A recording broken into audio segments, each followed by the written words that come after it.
All right, today was Mac 248, Thursday the 22nd.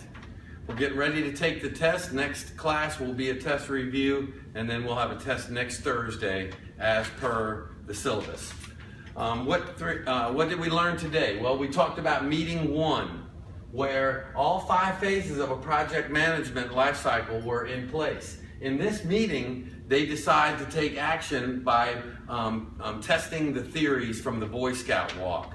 In other words, they apply the lessons learned from the matches game on the Boy Scout hike to the plant, and their ability to produce 25 parts per hour, and the lessons that they learned from that. Just like on the hike, the work started out slow, and then the errors accumulated, and they ended up not being shipping 10% less than they were supposed to. So the order did not go out that day. They were 10 parts short of the full order, and they proved that the Boy Scout theory works in practice. In that whole chapter, which was chapter 17, I think, I pointed out where the 5 phases were and how they really don't follow one after the other. Sometimes they mix and match because they aren't following a formal process. They're kind of flailing around, but they're seeing that they need project management and that there is project management in the book and that they are doing it. They just have not figured out a good process for it yet.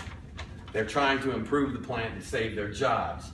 So Jonah tells them that they need to identify the bottlenecks in the plant. The bottlenecks, they flail around for a long time using data, looking through the data, looking here and there until Mr. Rogo figures out, hey, it's going to be wherever the inventory is piled up. That's where the biggest piles of inventory in the plant, that's got to be the bottleneck, because that's where it would. So he sends Bob, the production manager, out, and he identifies the NCX-10, the machine that was in the beginning, the CNC mill in the beginning that gave them all the trouble, is one bottleneck, and the other one is the ovens. You'd think it'd be simple that if there's piles of inventory there, that would identify the bottleneck, but they really aren't done yet. He has to go back to the team and get buy-in from the rest of them. Stacy, Lou, all of them confirmed the fact that those 2 machines are indeed the top bottlenecks in the plant. Why? So the other team members do it, but that doesn't help them. At the end of the process, they find themselves just as stuck because Mr. Rogo wants to put the bottleneck at the front of the line, just like he did Herbie on the walk.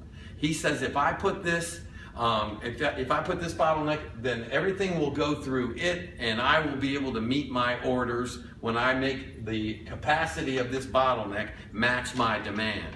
Well, that's not what he should be looking at. Jonah tells him in the next chapter that he needs to balance flow through the plant, not balance capacity with demand.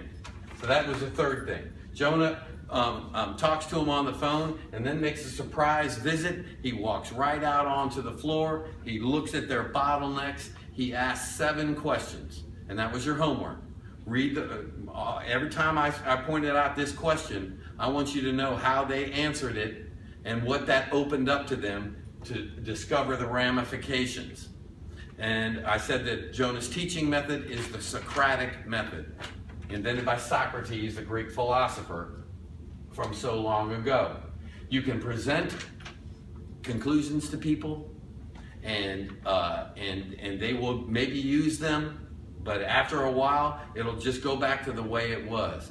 If you can ask questions and then have people discover the answers for themselves, then you're going to get the change you need, because their eyes get open, and the ramifications of that bottleneck are that you cannot ship any more product out the door in the end than what goes through the NCX-10 and the heat treat area.